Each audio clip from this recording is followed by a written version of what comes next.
Bom dia, bem-vindos a mais um episódio de Falar Direito, programa de Advocacia e Justiça do Jornal Económico. Pode acompanhar todas as segundas-feiras em podcast e vídeo às 11 horas. Hoje temos connosco o advogado Nuno Cabeçadas, sócio da Miranda. Na verdade foi primeiro advogado deste escritório e para Moçambique em 2004. Doutor, se calhar não é a forma mais interessante de começar esta entrevista, nomeadamente sobre um país como Moçambique, mas eu queria recordar um texto que escreveu há uns anos, a propósito dessa experiência que teve há 18 anos em Moçambique. Dizia que o sentimento esperançoso do povo nas ruas era de que Moçambique ia se tornar a Noruega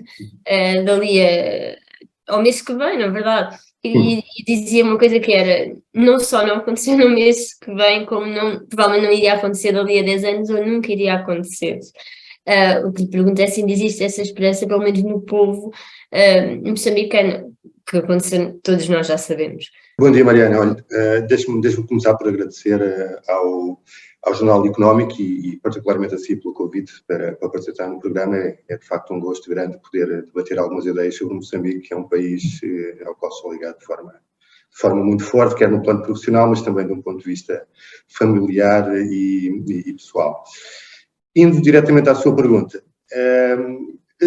sim, ou seja, as expectativas que há 15 anos, 20 anos foram mal geridas relativamente ao impacto que os projetos de gás iriam ter no país, na verdade, continuam a não ter uma gestão apropriada. E nós vemos isso, por exemplo, na questão do Fundo Soberano para a gestão das receitas do gás, não é? Há alguma contestação da sociedade civil moçambicana, na academia, que reclamam um fundo soberano para a gestão das receitas do gás e, no fundo, até há algum sentimento de indignação por a exportação de gás ter já iniciado. Ela iniciou-se na semana passada, com o primeiro carregamento de exportação a partir do campo Coral Sul da DNI. Portanto, essa exportação já teve início, mas não há ainda um fundo soberano para gerir as receitas do gás. Nós estamos a falar de ver algumas dessas críticas e, na verdade, o principal argumento, pelo menos o mais unânime, é de que tem de haver uma gestão transparente destes recursos e começar a exportar sem esse fundo.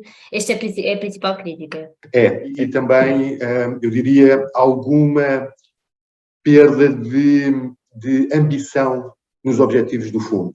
Nós estamos a falar de receitas que, ao longo da vida dos projetos, rondarão os 100 mil milhões de dólares. Receita fiscal, lato sensu, não só a receita de impostos, mas também a cota-parte de produção que cabe ao governo moçambicano e que depois é vendida juntamente com as vendas das IOCs, das petroleiras. Estamos a falar de receitas globais na casa dos 100 mil milhões de dólares e a ideia inicial seria alocar ao fundo 50% das receitas de exportação, dessas receitas, durante os primeiros 20 anos e 80% a partir daí. Os objetivos hoje são bem mais modestos, pelo menos de acordo com a última versão do decreto-lei que tivemos acesso. Estamos a falar de uma alocação de 40% das receitas durante os primeiros 15 anos e de 50% a partir do 16º ano. Portanto, houve uma diminuição no fundo, do que será alocado a esta gestão por parte do Fundo Soberano. Essa redução foi justificada? Não. Pelo menos os estudos macroeconómicos que terão estado na base dessa redução, dessa mudança de planos, por assim dizer, não foram partilhados com a opinião pública e, portanto, neste momento há alguma falta de informação quanto aos motivos que motivaram essa alocação, a redução dessa alocação. Em todo o caso, a existência do fundo, na verdade, é uma exigência da comunidade internacional e, em concreto, do Fundo Monetário Internacional, que exigiu a constituição do fundo como uma condição de regresso ao país, ou seja, como uma condição de retoma ao apoio ao Orçamento de Estado e ao Plano Económico e Social de Moçambique. E, portanto, Eu acredito que esse fundo irá ver a luz do dia nos próximos meses. Não creio que a regulamentação jurídica esteja aprovada, como pretende o Ministro Max Tonel, o Ministro das Finanças. Não creio que esteja até ao fim do ano, como foi anunciado. Creio que esse é um calendário demasiado ambicioso, mas seguramente durante o ano 2023 teremos novidades nesta frente. Mas tem, ao mesmo tempo tem havido aqui um caminho de diversificação energética de Moçambique, e essa é uma boa notícia. Moçambique, neste momento, do ponto de vista do seu mix energético, a grande fonte de produção é o hídrico, não é? Sobretudo a partir da hidrelétrica de Cabora Bassa, que tem uma capacidade de geração de cerca de 2.000 megawatts e que vai ser complementada pela barragem de Pantanepua, portanto, a jusante da HCB, a jusante de Cabora Bassa, que está agora em fase de atribuição de concurso para a atribuição da concessão e que produzirá outros 2.000 megawatts. O que me parece interessante assinalar é a capacidade que Moçambique teve em afirmar-se como um destino seguro de investimento na área de produção de energia, no campo dos chamados IPPs, dos Independent Power Producers, ou produtores independentes de energia, se quisermos, ou seja, aqueles projetos de geração de energia que são desenvolvidos e financiados por privados, não pelo setor público, são desenvolvidos e financiados pelo setor privado, ainda que no caso de Moçambique tenham depois a utility, portanto a EDM, ou seja, a Eletricidade de Moçambique, a empresa estatal de energia, tenham a utility como off-taker, como comprador dessa energia.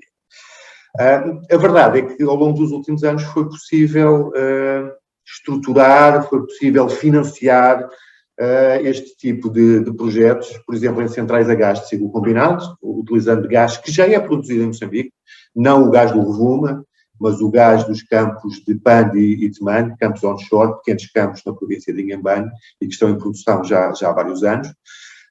Por exemplo, uma central de 40 megawatts no Choque, em Gaza, outra grande em Temane, na província de Inhambane também, e com valores de investimento de várias centenas de milhões de dólares.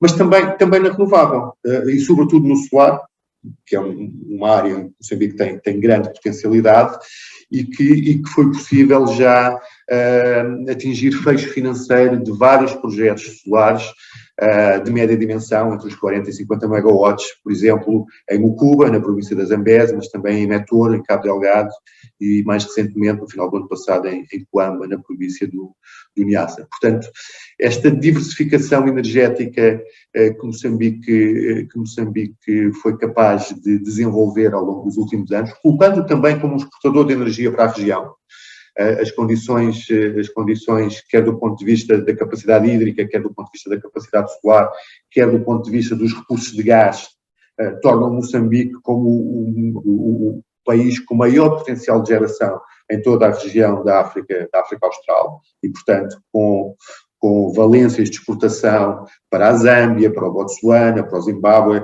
para a África do Sul, colocam Moçambique como um ator de primeira linha no panorama energético do continente africano e, em particular, da região da África Austral. Isso é um caminho que tem sido feito já há vários anos. Quando é que acha que se intensificou? Ou seja, para chegarmos a este ponto, também só para recordarmos aqui um bocadinho o processo deste investimento noutras fontes energéticas de Moçambique. Eu acho que a intensificação destes movimentos verificou-se a partir do momento em que ficou relativamente claro para financiadores e investidores que Moçambique era um país seguro, que cumpria os seus compromissos. É um processo gradual, mas se eu tivesse de assinalar um marco, eu falaria talvez no processo de reversão da hidrelétrica de Cabora Bassa em 2007.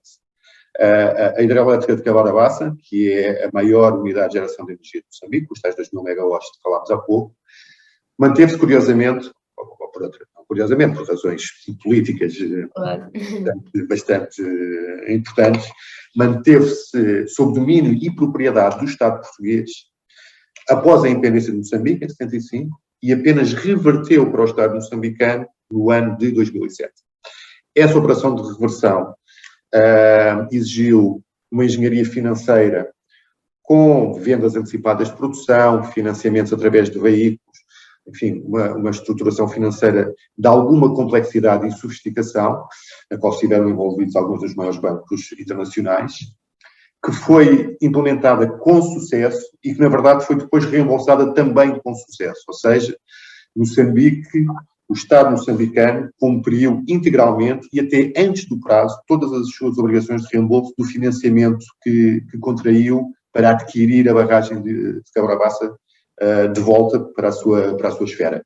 Essa operação, pela sua complexidade e pelo sucesso que teve, acho que marcou uma história e deu aquele empurrão final de confiança aos investidores e aos financiadores para este tipo de projetos em Moçambique. Muito bem.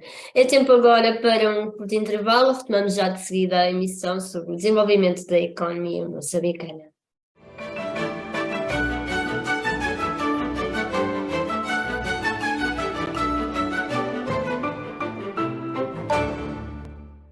Estamos à emissão com a presença do advogado Nuno Cabeçadas. Nuno, falamos aqui deste passo, deste marco histórico, aliás, e também do caminho que tem sido feito por Moçambique nesta vertente energética. De facto, a Galp é uma das empresas portuguesas, ou a empresa portuguesa de renome que tem alguns projetos neste país, nomeadamente agora relacionado com o gás em Rovuma. Recentemente nomearam um novo CEO. Acho que no âmbito desta nova gestão poderão nascer mais plataformas de gás em Moçambique por parte da Galp, por exemplo? Não creio. A Galp tem, como é sabido, do 10% na área 4. Não creio que haja apetite da Galp para aumentar a sua participação naquele bloco ou para adquirir participações noutros blocos. Isto é porque era uma possibilidade admitida há pelo menos um ano atrás, mas... Não creio que isso faça sucesso. Por um lado, porque os seus parceiros de área também, segundo sei, não estão vendedores. E por outro, também, de acordo com as informações que tive, a Galp, que são públicas, a Galp não se apresentou a concurso para os novos blocos na ronda de licitação que foi recentemente lançada pelo governo de Moçambique. Portanto, os 10% na área 4 são uma participação bastante robusta, na verdade, a exigir um investimento e cash calls de bastante elevados. Ficaria surpreendido, na verdade, se a Galp aumentasse a sua participação no upstream moçambicano. Isto são investimentos em zonas bastante longe da província de Cabo Delgado, que há pelo menos 5 anos que está a passar por essa insurgência armada dos rebeldes. Isto não é um claro obstáculo ao investimento no país, ou seja, ao mesmo tempo temos alguns projetos a avançar, depois temos aquele da Total Energies que teve de ser suspenso. Isto ainda é um problema, em termos mais do que humanitários, obviamente. Claro, o impacto da violência armada em Cabo Delgado foi extraordinariamente negativo, foi muito, muito negativo. Porque, enfim, por um lado, criou uma grande incerteza contra a própria continuidade dos projetos de gás onshore da Total, como referiu. Portanto, durante algum tempo não se sabia se as condições de segurança na Península da Afungi, onde irá ser construída a fábrica, alguma vez num futuro, enfim, curto ou médio, irão ser retomadas e se a Total estaria disposta a manter os seus projetos para aquela área. Isto por um lado, mas por outro, esta violência armada acabou por determinar o abandono de outros projetos que estavam previstos para a região. Por exemplo, uma empresa norueguesa que é líder mundial na produção de fertilizantes e que tinha dado passos muito concretos, muito específicos na estruturação de um projeto de construção de uma fábrica de fertilizantes ali na região de Cabo Delgado, utilizando como feedstock precisamente o gás do Rovuma. Portanto, essa empresa cancelou o seu investimento, cancelou o projeto e com isso perdeu-se uma oportunidade na área da produção de fertilizantes, que na atual conjuntura de escassez de fertilizantes causada pela guerra na Ucrânia, teria um impacto muito positivo, não só para Moçambique, mas também para aquela região. Por outro lado, alguns dos contratos em curso foram afetados na sua operacionalização. E em alguns casos foi mesmo acionada a chamada cláusula de força maior, ou seja, aquele mecanismo contratual que permite às partes suspenderem o cumprimento das suas obrigações, caso se verifiquem eventos fortuitos, eventos fora do seu controle, como é exemplo precisamente o caso de rebelião armada. Dito isto, eu diria que, apesar de tudo, há neste momento alguma retoma da confiança, há alguma retoma dessa confiança, não só por a situação militar estar um bocadinho mais controlada, não está inteiramente resolvida, mas está um bocadinho mais controlada do que estava há 1 ou 2 anos, mas também, e se calhar sobretudo, pelos sinais, pelas mensagens positivas que a Total tem passado para o mercado, no sentido de vir a retomar brevemente a construção da fábrica e a construção das infraestruturas associadas ao projeto. Portanto, em suma, diria, sem dúvida, um impacto extraordinariamente negativo, mas os sinais atuais dão-nos alguma esperança quanto à retoma da confiança e à retoma dos projetos de investimento para a região de Cabo Delgado. Há pouco mencionou também a questão da guerra da Ucrânia. Moçambique adotou aqui uma posição de neutralidade. Por que acha que isso aconteceu? Isso surpreendeu com a decisão? Eu acho que há razões, designadamente históricas, que não podem ser ignoradas, não é?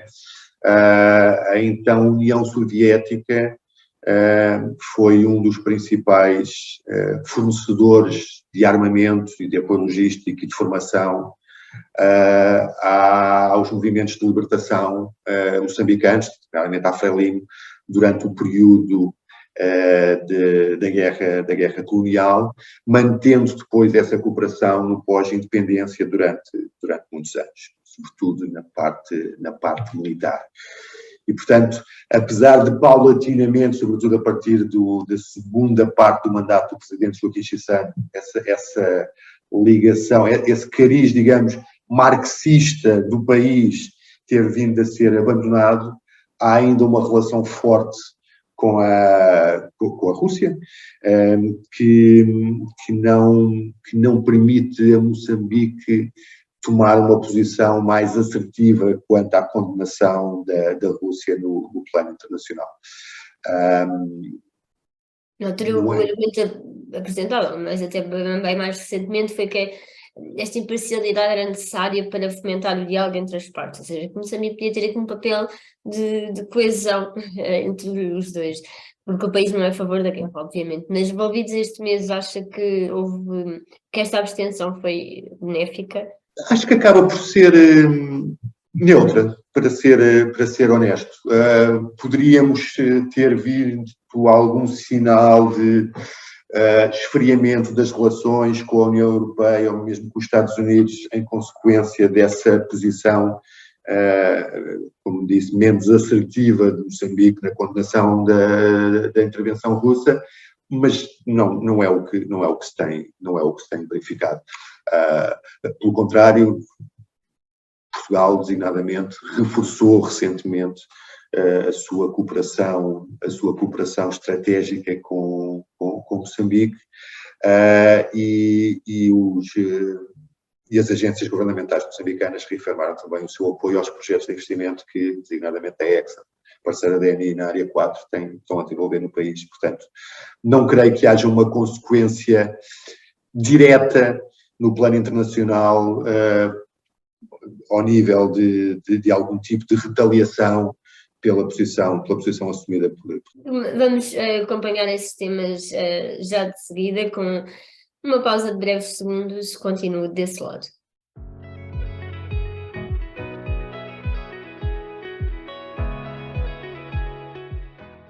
Chegamos à terceira e última parte deste nosso programa, onde estamos com o Nuno Cabeçadas, é sócio da Miranda e Associados e tem mais de 20 anos de carreira em Direito Bancário, Comercial, Societário e M&A. Doutor Nuno, estamos a falar aqui e mencionou o facto de ter havido um reforço de 40% no Programa Estratégico de Cooperação de Portugal com Moçambique, anunciado pelo Primeiro-Ministro final do verão. Em que é que consiste hoje este programa? Ou seja, como é que os empresários portugueses vão também sentir este reforço? No fundo, são 90 milhões envolvidos. Sim, o Programa Estratégico de Cooperação é um programa de 2022-2026, portanto é um programa que dura 5 anos. Ele tem vindo a ser sucessivamente renovado. A última versão foi assinada em Maputo, em novembro de 2021, portanto faz agora um ano, e previa inicialmente um valor indicativo de 80 milhões de euros, que foi entretanto reforçado. O programa prevê algumas áreas prioritárias de intervenção, algumas áreas prioritárias, digamos, de cooperação. Portanto, a saúde e a educação são, como sabemos, 2 chaves mestras do desenvolvimento, mas também cultura, capacitação institucional e, muito importante, as transições. Por um lado, transição energética, por outro lado, transição digital. Uma nota que me parece importante sublinhar é de que as verbas deste Programa Estratégico de Cooperação, deste PEC, não são ajudas diretas ao Orçamento de Estado. O Orçamento de Estado de Moçambique é ainda bastante subsidiado por doações, por subvenções de doadores internacionais, portanto, de um grupo de países e de instituições internacionais, atualmente numa proporção mais baixa do que se verificava antes de 2016, portanto, antes daquele escândalo das dívidas ocultas que provocou a interrupção de grande parte da ajuda internacional a Moçambique. O peso das doações no Orçamento de Estado, nessa altura, ultrapassava os 50%, mais de metade do Orçamento de Estado de Moçambique era financiado por doações internacionais. Hoje em dia esse peso é mais baixo, até porque alguns países ainda não retomaram a ajuda e a cooperação. Mas em qualquer dos casos, as verbas do PEC, as verbas do Programa Estratégico de Cooperação, não se destinam a financiar o Orçamento de Estado.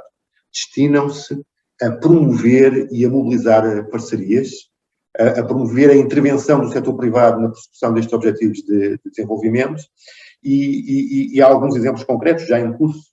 Por exemplo, um projeto de construção de uma unidade de formação para jovens moçambicanos na área do gás, que vai contar com o envolvimento e com a participação da Mota-Engil na construção, mas também na Galp, depois na parte de formação propriamente dita. Como referiu, as verbas do programa foram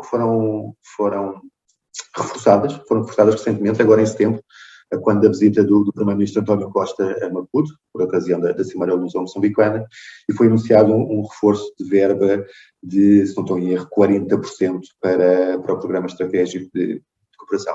Portanto, está num plano bastante positivo as relações bilaterais entre Portugal e Moçambique e exemplo e prova desse bom momento este programa. O exemplo que mencionou da escola de formação com a Mota-Engil e com a Galp, são projetos a curto e médio prazo? A curto prazo. A indicação que tenho é que se pretendia que esta unidade estivesse a funcionar, portanto, a começar a ministrar a formação no ano de 2025. O valor de investimento deste projeto em concreto ronda os 5 milhões de euros. Há aqui também outra questão em relação à política monetária. Agora, no final do mês, haverá uma nova reunião do Banco Central. Em setembro tinha havido um aumento de taxas de juros. Antevê-se agora, pelo menos é aquilo que os analistas julgam, uma nova subida.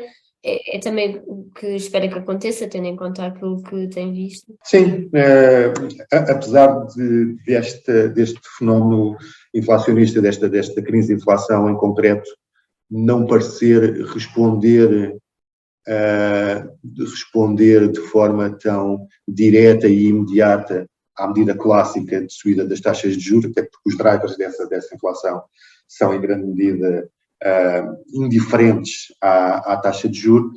A verdade é que o BCE tem como mandato manter a inflação na casa dos 2% e tem sido, diria, bastante claro quanto à necessidade de perseguir esse objetivo e de seguir uma política monetária, eu diria, ortodoxa, no sentido de continuar a utilizar a subida das taxas de juros como primeiro instrumento no combate à inflação.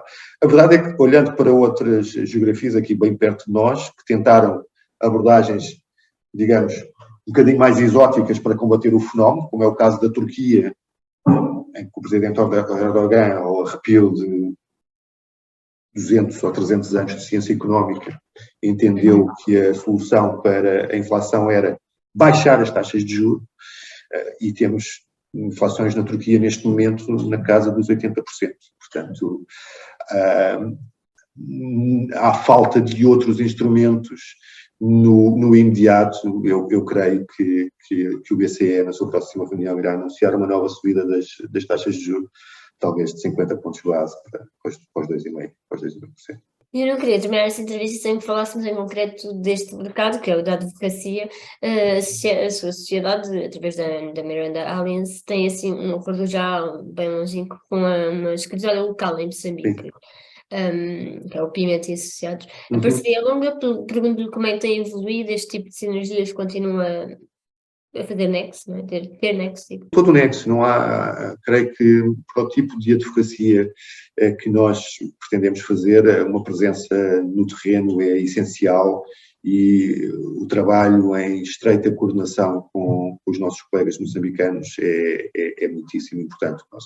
O nosso lema aqui dentro da nossa equipa de jurisdição de Moçambique é 2 escritórios, uma equipa, para tentar sinalizar esta ideia de que, independentemente de um advogado estar sentado em Lisboa ou em Maputo, o nosso trabalho é conjunto, o nosso trabalho é coeso e é feito sempre em equipa. A parceria com a Pimenta e Associados data de 2005, a escritura de Constituição foi assinada no dia 1 de junho de 2005, dia da criança, que na altura nos pareceu um augúrio. Mantém-se há 17 anos, e manter-se-á durante muitos mais, segundo estou em crer. O Paulo Pimenta é um advogado luso-moçambicano, com nacionalidade moçambicana e portuguesa, inscrito na Ordem dos Advogados de Portugal e de Moçambique, e é sócio da sociedade local, da Pimenta e Associados, mas é também sócio da Miranda, aqui em Lisboa, e, portanto, há uma ligação entre os 2 escritórios que é, na verdade, orgânica, é até quase que jurídica, no sentido de haver sócios comuns a uma e a outra estrutura, o que também contribui para a força da relação que nós temos já há quase 20 anos. E como é que está a evoluir internamente esse trabalho de assessoria às empresas, e mesmo apenas na Miranda, por exemplo, às empresas moçambicanas e às portuguesas que têm negócios em Maputo e noutras cidades? Sim, nós temos alguns clientes nacionais, mas a nossa base de clientes foi sempre constituída sobretudo por investidores internacionais. Nós temos estado bastante envolvidos nos projetos de gás do Rovuma desde 2005, 2006, que é a altura em que os contratos para a exploração deste gás foram assinados. Os projetos de upstream, como sabe, têm ciclos de vida bastante longos. Mas também na área do investimento em infraestruturas, do bancário e financeiro, project finance em geral, e investimento estrangeiro. Essa é a nossa grande base de clientes, que, enfim, desde o início deste projeto, e que continua a ser o nosso foco. E assim o Falar Direito chega ao fim. Espera-se mais uma edição com a promessa de regresso em breve com outros temas e novos convidados. Até lá, continuam a acompanhar as nossas notícias em vídeo, podcast, nos formatos em jornaleconómico.pt.